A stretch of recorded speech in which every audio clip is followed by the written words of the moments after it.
غضبناک چچا۔ عمارت بڑی اور شاندار تھی، کافی کشادہ پائیں باغ تھا۔ عمارت کے ایک حصے پر اب بھی کرائے پر اٹھانے والا بورڈ آویزاں تھا۔ ٹیکسی پائیں باغ میں داخل ہو کر رکی۔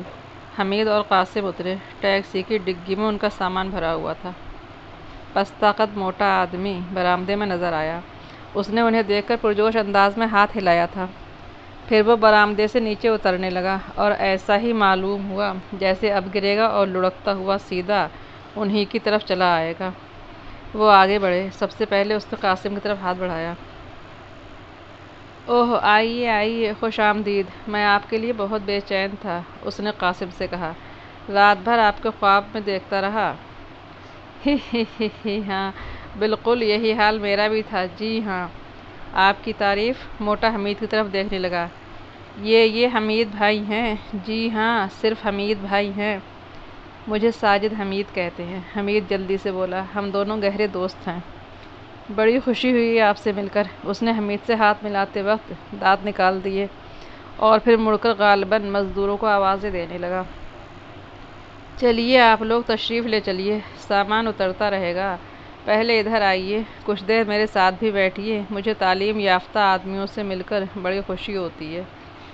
حمید اور قاسم اس کے ساتھ برآمدے کی جانب بڑھے اور دو ملازم اسی طرف سے آ رہے تھے۔ موٹے نے انہیں سامان کے متعلق ہدایات دی۔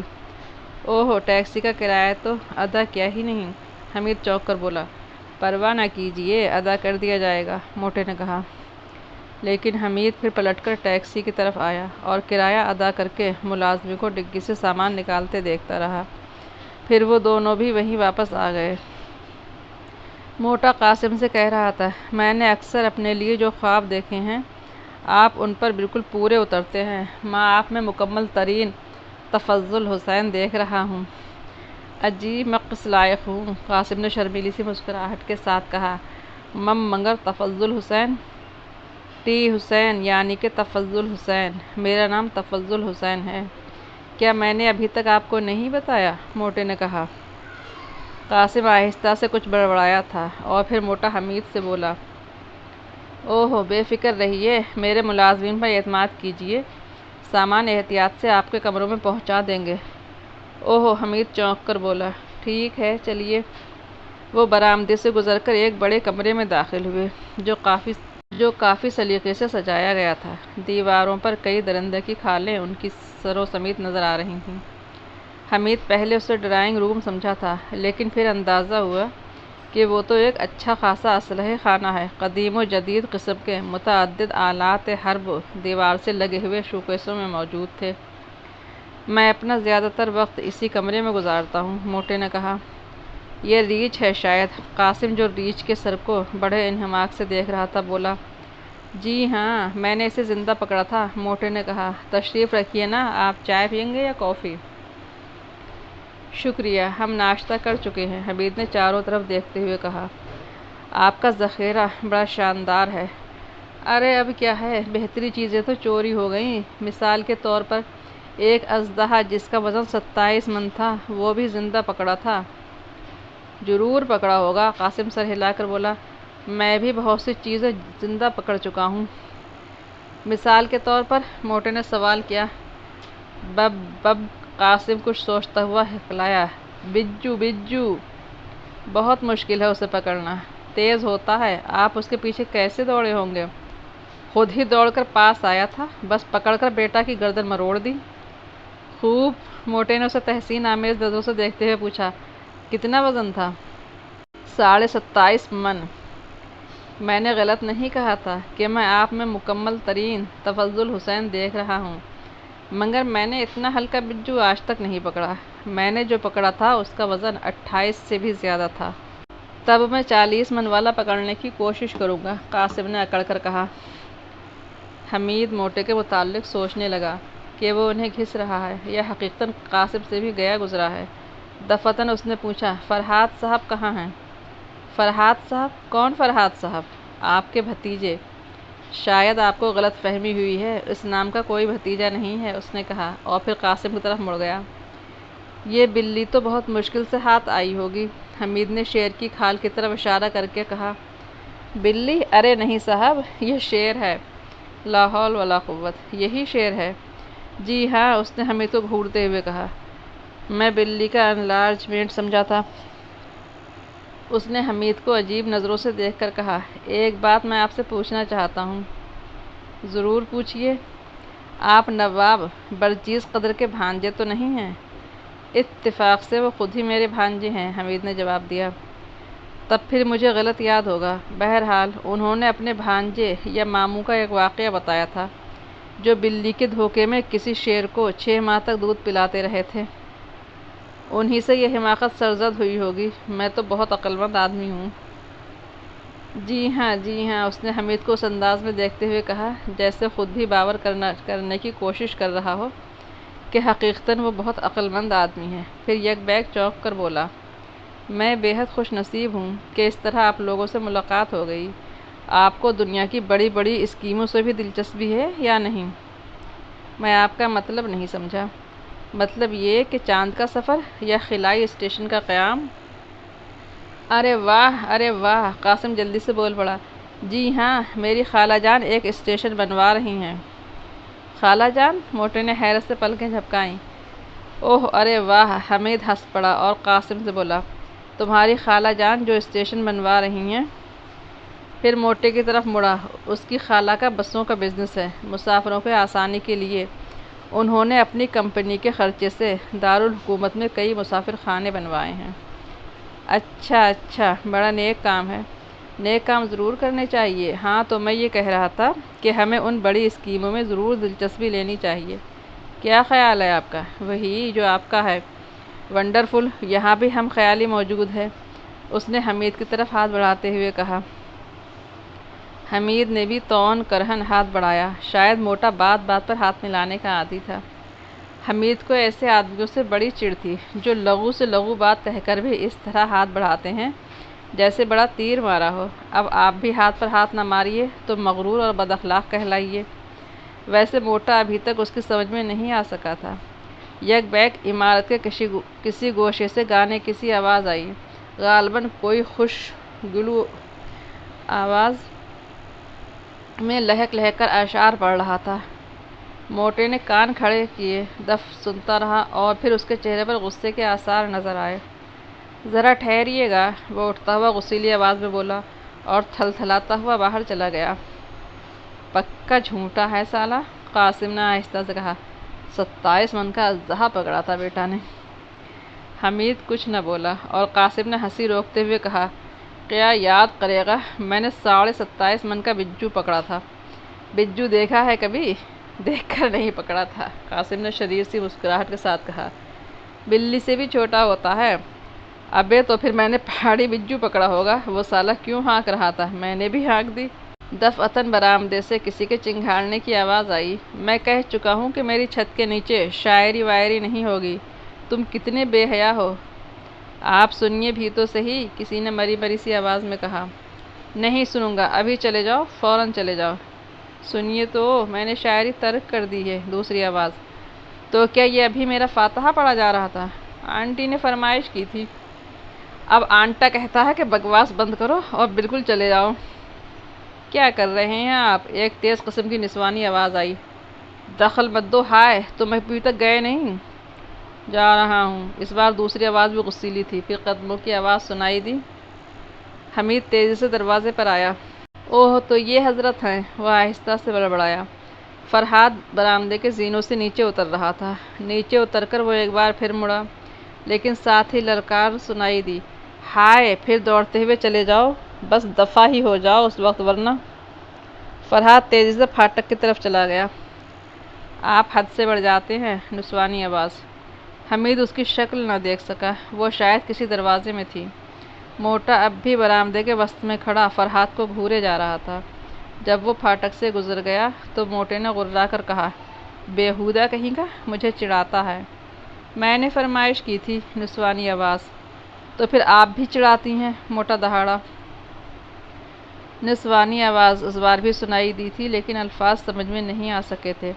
موٹا حمید کی جانب بڑھا اور حمید پیچھے ہٹتے وقت قاسم سے ٹکرایا تھا۔ دیکھ کر پیارے، قاسم بڑبڑایا۔ دیکھا آپ نے؟ موٹا کمرے میں داخل ہوتا ہوا غصیلے لہجے میں بولا۔ دنیا چاند پر راکٹ پھینک رہی ہے، مصنوعی سیارے خلا میں چکرا رہے ہیں، اور صاحبزادے رگ و گل سے بلبل کے پر باندھے ادھار کھائے بیٹھے ہیں۔ وہ کچھ نہ بولا۔ موٹا کہتا رہا، پر تو کیا باندھیں گے، خود الو ہو کر رہ گئے ہیں۔ خدا کی پناہ، اس سائنسی عہد میں بھی ہم شاعروں کے علاوہ اور کچھ نہیں پیدا کر رہے۔ آپ کا کیا خیال ہے؟ میرا خیال ہے کہ آپ نے زیادتی کی، حمید بولا۔ اوہ، تو کیا آپ بھی؟ موٹے نے آنکھیں نکالیں۔ جی نہیں، ہم میں سے کوئی شاعر نہیں ہے، لیکن ہم شاعروں سے کبھی برا برتاؤ نہیں کرتے۔ وہ قابل رحم ہیں۔ آپ ہی جیسے لوگوں نے ان کی تعداد بڑھائی ہے۔ معاف کیجیے گا، یہاں اس نقطے پر ہم مختلف الخیال ہو گئے۔ کیا خیال ہے آپ کا؟ مجھے آپ سے پورا اتفاق ہے۔ کیا بات ہوئی؟ تو آپ کے یہ بھتیجے آپ کے ساتھ نہیں رہتے؟ خدا کا شکر ہے کہ نہیں رہتا، ورنہ میں کبھی کا قبر میں پہنچ گیا ہوتا۔ خدا کی پناہ، یہ بھی کوئی بات ہوئی؟ وہ کیا شعر تھا، پتہ نہیں کیا تھا، بہرحال مضمون یہ ہے۔ ہاں دیکھیے، حمید جلدی سے بولا، اس مکان کی کرایہ داری کے ساتھ کچھ اور بھی شرائط تو نہیں ہیں؟ اس کی بات پھر کریں گے، پہلے آپ وہ شعر سن لیجیے، موٹے نے غصیلے لہجے میں کہا۔ سنائیے صاحب، حمید مردہ سی آواز میں بولا۔ حالانکہ ابھی آپ اسی حرکت کی بنا پر اپنے بھتیجے کا چالان کر چکے ہیں۔ لا حول ولا قوت، اس نے ہنس کر کہا۔ شاید میں بھی سنک گیا تھا، مگر میں آپ کے سوال کا مطلب نہیں سمجھا۔ نہیں صاحب، آپ سنائیے شعر۔ قاسم سنک گیا۔ بکنے دیجیے انہیں، میں کل سے آپ کا ہم خیال ہوں، یہ تو ابھی آئے ہیں۔ موٹا ہنسنے لگا۔ حمید بھی مسکرا دیا، پھر بولا، مطلب یہ تھا کہ ہم پر کسی قسم کی پابندی تو نہ ہوگی؟ صرف اتنی کہ آپ آوارہ عورتوں کو یہاں نہ لا سکیں گے، جن کی رام گڑھ میں بہتات ہے۔ ارے توبہ توبہ، قاسم منہ پیٹنے لگا۔ یہ آپ کیا فرما رہے ہیں، لا حول ولا قوت؟ ایسی کوئی بات نہ ہوگی، حمید نے کہا۔ بس پھر گھر آپ کا ہے، جب تک جی چاہے رہیے۔ یہ آپ کے بھتیجے کہاں رہتے ہیں؟ ٹھینگے پر رہتے ہیں، قاسم جھلا گیا۔ تم خواہ مغز کیوں چاٹنے لگے؟ غالباً اس کی ذہنی روح بہکنے لگی تھی۔ حمید نے اسے گھور کر دیکھا، اور وہ دوسری طرف دیکھنے لگا۔ موٹا ہنس کر بولا، ہم دونوں کس قدر ہم خیال ہیں، مجھے بھی اس کا تذکرہ پسند نہیں۔ ارے اور کیا؟ قاسم حمید کی طرف دیکھے بغیر بڑبڑایا۔ کھال کی بال نہیں، بال کی کھال کھینچ کر بھس بھریں گے۔ حمید کو خاموشی ہی میں عافیت نظر آئی، کیونکہ قاسم بہکنے لگا تھا۔ مگر میں آپ کو اس کے متعلق ضرور بتاؤں گا، موٹے نے کہا۔ ہر ایک کو بتانا چاہتا ہوں، وہ ایک انتہائی نالائق آدمی ہے، ناکارہ۔ ویسے آج کل کہہ رہا ہے کہ میں نے ٹھیکیداری شروع کر دی ہے، سڑکیں بنواتا ہوں۔ مطلب یہ کہ مجھے باور کرانا چاہتا ہے کہ اب وہ کام کا آدمی بن چکا ہے، شاعری ترک کر کے ٹھیکیداری شروع کر دی ہے۔ کیا خیال ہے آپ کا؟ وہی جو آپ کا ہے نا؟ موٹے نے خوش ہو کر کہا۔ میرا خیال ہے کہ وہ اب بھی پرلے سرے کا گدھا ہے۔ مگر آپ کو یہ کیوں باور کرانا چاہتا ہے کہ اب وہ کام کا آدمی بن گیا ہے؟ اوہ نہیں سمجھے، مقصد یہ کہ یہاں گھسا رہ سکے۔ شاید آپ کو یہاں اس کی آمد و رفت پسند نہیں ہے۔ ٹھیک سمجھے، میں نہیں پسند کرتا کہ وہ یہاں آئے۔ حمید نے وجہ نہیں پوچھی، فی الحال زیادہ پوچھ گچھ نہیں کرنا چاہتا تھا۔ اس نے فرحات سے متعلق پچھلی رات والی ملاقات کا تذکرہ بھی نہیں کیا۔ ویسے اسے ڈر تھا کہ کہیں قاسم ہی شروع نہ کر دے، لیکن پتہ نہیں کیوں وہ بھی اس مسئلے پر خاموش تھا۔ یک بیک قریب ہی سے کہیں کوئی بھاری آواز والا کتا شور مچانے لگا، اور ساتھ ہی ایسی آوازیں آنے لگیں جیسے کوئی کسی کو پیٹ رہا ہو۔ ہائے، آ گئی شامت بیچارے کی، موٹا کراہ کر اٹھا۔ کیوں، کیا بات ہے؟ حمید نے پوچھا۔ ارے بیگم صاحب کو جب بھی مجھ پر غصہ آتا ہے، اسی بیچارے کی شامت آ جاتی ہے۔ کتا بلڈ ہاؤنڈ معلوم ہوتا ہے۔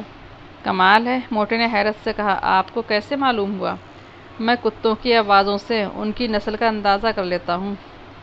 واہ، بڑی غضب کی صلاحیت ہے۔ ٹھہریے، میں واپس آ کر مزید تعریف کروں گا۔ وہ دروازے سے نکل گیا۔ یہ بیگم صاحب بھی گجب کی معلوم ہوتی ہے، قاسم نے کہا، اور پھاڑ سا منہ کھول کر جما ہی لی۔ قاسم، تم اپنی زبان بند ہی رکھو تو بہتر ہے، حمید نے نرم لہجے میں کہا، ورنہ جاسوسی نہ کر سکو گے۔ امے جاؤ، مجھے کرنے ہی کب دیتے ہو، خود ہی کیے جا رہے ہو، ٹھینگے پر ہو، مجھے کیا پڑی ہے کہ اپنا مغز خراب کروں۔ یک بیک 3 آوازیں سنائی دینے لگیں۔ کتا تو پہلے ہی سے چیخ رہا تھا، موٹے کی آواز کے ساتھ ہی ایک تیز قسم کی نسوانی آواز بھی اس صوتی ہیجان میں حصہ لے رہی۔ کتے کی موت۔ قاسم متحیرانہ انداز میں حمید کی طرف دیکھتا رہا۔ شور بڑھتا ہی گیا۔ آخر اس نے منہ چلا کر ہونٹوں پر زبان پھیری اور بولا، امیں واقعی بھوت ہی معلوم ہوتے ہیں۔ او مسٹر، او جناب، او بھائی صاحب۔ موٹے کی آواز قریب ہوتی گئی اور وہ دروازے میں داخل ہوتے وقت گرتے گرتے بچا، لیکن شاید اسے اس کی بھی پرواہ نہیں تھی کہ اگر منہ کے بل گر گیا تو کیا حشر ہوگا۔ بدحواسی کے عالم میں وہ ہاتھ پھیلا کر بولا، ذرا چلیے دیکھیے تو ٹائیگر کو کیا ہوا، خدا کے لیے، ارے پتہ نہیں کیا ہو گیا ہے۔ حمید نے غور کیا تو اب کتے کی آواز بھی نہ سنائی دی۔ چلیے، حمید اٹھتا ہوا بولا۔ وہ انہیں کمپاؤنڈ کے گوشے میں لایا، جہاں ایک دم توڑتا ہوا کتا زمین پر بار بار منہ پھیلا رہا تھا۔ منہ خون آلود تھا اور قریب ہی زمین پر بھی خون پھیلا ہوا نظر آیا۔ ارے یہ تو ختم ہو رہا ہے، حمید نے نیچے جھک کر دیکھتے ہوئے کہا۔ خون میں لختے بھی شامل تھے۔ ہائے، ختم ہو رہا ہے، ارے ظالم نے پتہ نہیں کہاں مار دیا، وہ رو دینے والی آواز میں بولا۔ کتا قدآور اور کافی تندرست تھا۔ یک بیک حمید نے متحیرانہ انداز میں پلکیں جھپکائیں۔ یہ خون کسی خارجی ضرب کا نتیجہ تو نہیں ہو سکتا، اس نے سوچا۔ اسے یقینی طور پر زہر دیا گیا ہے، لیکن اس نے اپنا خیال ظاہر نہیں کیا۔ اتنی دیر میں کتا دم توڑ چکا تھا۔ افسوس، قاسم پھنسی پھنسی آواز میں بولا۔ موٹا اس طرح نچلا ہونٹ دانتوں میں دبائے کھڑا تھا جیسے آنسو پینے کی کوشش کر رہا ہو۔ پلکیں جھکی پڑ رہی تھیں اور بھویں تن رہی تھیں۔ دفتن وہ خاموشی سے مڑا اور ایک طرف روانہ ہو گیا۔ وہ وہیں کھڑے اسے جاتے دیکھتے رہے۔ امیں کس چکر میں پڑ گئے، قاسم بڑبڑایا۔ حمید کچھ نہ بولا اور پھر کتے کی طرف متوجہ ہو گیا۔ قاسم اسے بھی حیرت سے دیکھ رہا تھا۔ کیا پاگل ہو گئے ہو حمید بھائی، اس نے کہا۔ کیوں، کیا ہوا؟ ارے اس سالے میں اتنی دلچسپی لے رہے ہو، وہ کتے کی طرف اشارہ کر کے بولا، جیسے تمہارا کوئی رشتہ دار ہو۔ چلو بڑھو یہاں سے، امیں کھسکو بھی، میرا جی گھبرا رہا ہے۔ اس نے اسے وہاں سے دھکیل لے جانے کی کوشش کی۔ اچانک عمارت کی طرف سے پھر اسی قسم کا شور ابھرا جیسے وہ کچھ دیر پہلے سن چکے تھے، لیکن اس بار اس میں کتے کی آواز شامل نہیں تھی۔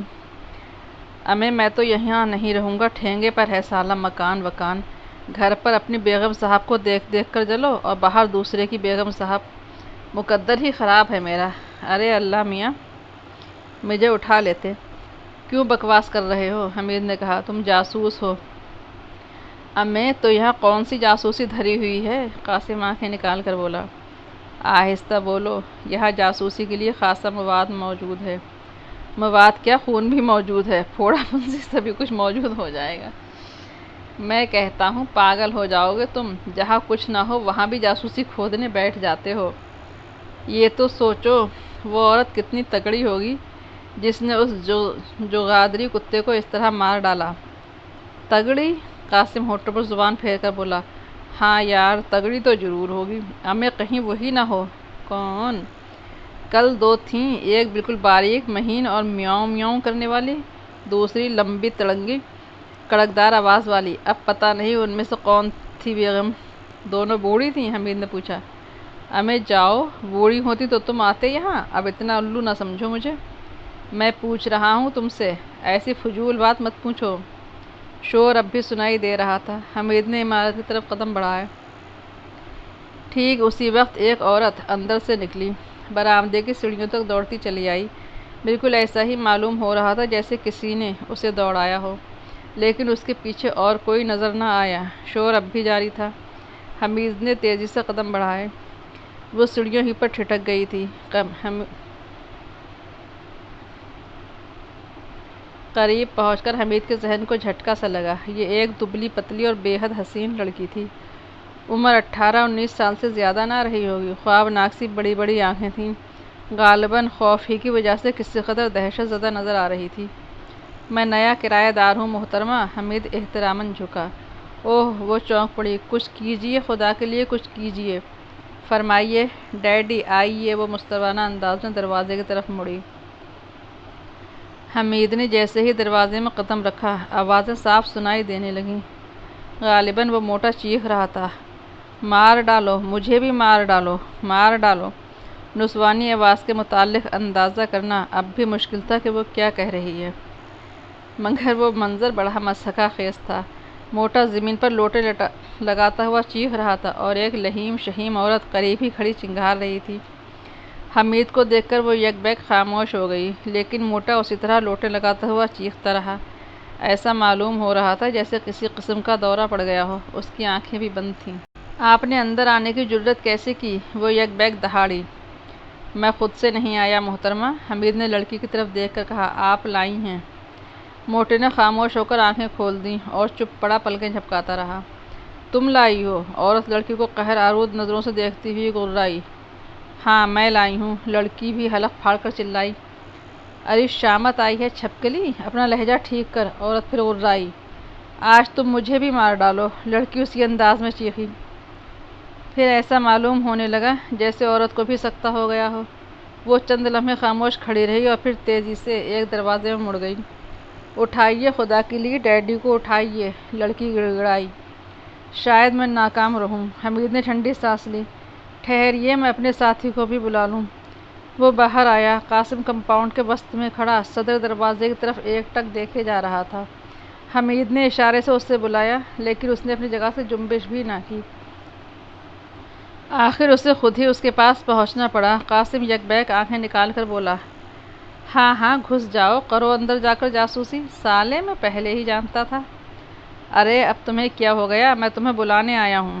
نہیں، خود ہی مزے کرو، قاسم نے برا سا منہ بنا کر خشک لہجے میں کہا۔ بدعقت تمام، وہ اس روٹھے ہوئے ہاتھی کو منا سکا، ورنہ امید نہیں تھی کہ ان فیل مغزوں سے جلد ہی نجات مل سکتی۔ اندر آ کر قاسم بھی بوکھلا گیا، کیونکہ موٹا اب بھی چت ہی پڑا ہوا تھا اور اس کی آنکھیں پھیل گئی تھیں۔ ارے یہ کیا ہوا انہیں؟ اس نے کہا۔ ٹھیک ہیں، لڑکی بولی، آپ براہ کرم انہیں اٹھائیے، یہ خود سے اٹھ نہ سکیں گے، ملازم نہ جانے کہاں چلے گئے۔ قاسم نے اسے اٹھایا اور وہ کسی بت ہی کی طرح اکڑا ہوا اٹھتا چلا آیا، لیکن ہوش ہی میں تھا۔ مجھے وہیں لے چلیے، وہیں، اس نے بھررائی ہوئی آواز میں کہا۔ پتہ نہیں اس وہیں سے مراد وہ کمرہ تھا جہاں وہ کچھ دیر قبل بیٹھے رہے تھے، یا وہ جگہ جہاں کتے کی لاش پڑی تھی۔ بہرحال وہ اسے سہارا دے کر برآمدے تک لائے اور وہ اسلحہ جات والے کمرے کی طرف مڑ گیا۔ کچھ دیر بعد ایک آرام کرسی میں ڈھیر ہو کر گہری گہری سانسیں لے رہا تھا اور حمید اور قاسم خاموش تھے۔ حمید اس لہیم شہیم عورت کے متعلق سوچ رہا تھا۔ اس کی عمر 30 سے زیادہ نہ رہی ہوگی۔ اگر وہی موٹے کی بیگم تھی تو کم سے کم اس لڑکی کی ماں تو ہرگز نہیں ہو سکتی جو اپنی ڈیڈی کی مدد کے لیے اسے اندر لے گئی تھی۔ پھر وہ دوسری ہی بیوی ہو سکتی تھی۔ اس نے موٹے کی طرف دیکھا جو اب بھی آنکھیں بند کیے پڑا تھا۔ مجھے بے حد افسوس ہے کہ اتنا اچھا کتا مر گیا، اس نے کہا۔ موٹے نے آنکھیں کھول دیں اور بھررائی ہوئی آواز میں بولا، میں تو مر ہی جانا چاہتا ہوں۔ کب سے تھا آپ کے پاس؟ پچھلے ماہ خریدا تھا، رکھوالی کا کتا تھا، دن بھر بندھا رہتا تھا اور رات کو کھول دیا جاتا تھا۔ اوہ، اس عورت کو بھی مجھ پر غصہ آتا تھا، اسی بیچاری پر اتار دیتی تھی۔ میرے خدا، میں کیا کروں؟ چچ، قاسم نے ٹھنڈی سانس لی۔ خدا کے غضب سے نہیں ڈرتی، موٹا کہا۔ ہائے، خون کی قے کر کے مرا ہے، ہائے۔ ڈنڈے سے مارا تھا؟ قاسم نے پوچھا۔ جی ہاں، ارے مجھے ہی مار ڈالتی اگر مجھ پر غصہ آیا تھا، ہائے وہ بے زبان۔ پھر وہ قدموں کی آہٹ پر چونک پڑے اور دوسرے ہی لمحے میں موٹی بیگم داخل ہوئیں۔ اگر وہ ایسے نہ مرتا تو میں کسی دن اسے زہر دے دیتی، اس نے تیز لہجے میں کہا۔ قاسم بوکھلا کر کھڑا ہو گیا تھا۔ حمید کو بھی اٹھنا ہی پڑا، لیکن موٹا بدستور پڑا رہا اور اس نے آنکھیں بھی بند کر لیں۔ تشریف رکھیے، عورت گرجی، مجھے کتوں سے نفرت ہے، اپنے گھر میں اس قسم کی گندگی برداشت نہیں کر سکتی۔ جی ہاں، قاسم سر ہلا کر بولا۔ جی، موٹا اس کی طرف دیکھ کر گررایا اور قاسم بوکھلا کر بولا، جی نہیں، مطلب یہ کہ جی ہاں، ہم نئے کرایہ دار ہیں محترمہ، حمید نے بڑے ادب سے کہا۔ مجھے افسوس ہے کہ آپ کو بھی تکلیف اٹھانی پڑی۔ عورت کا لہجہ غیر متوقع طور پر نرم تھا۔ ایک ذرا سا گھریلو جھگڑا اتنا بڑھ گیا۔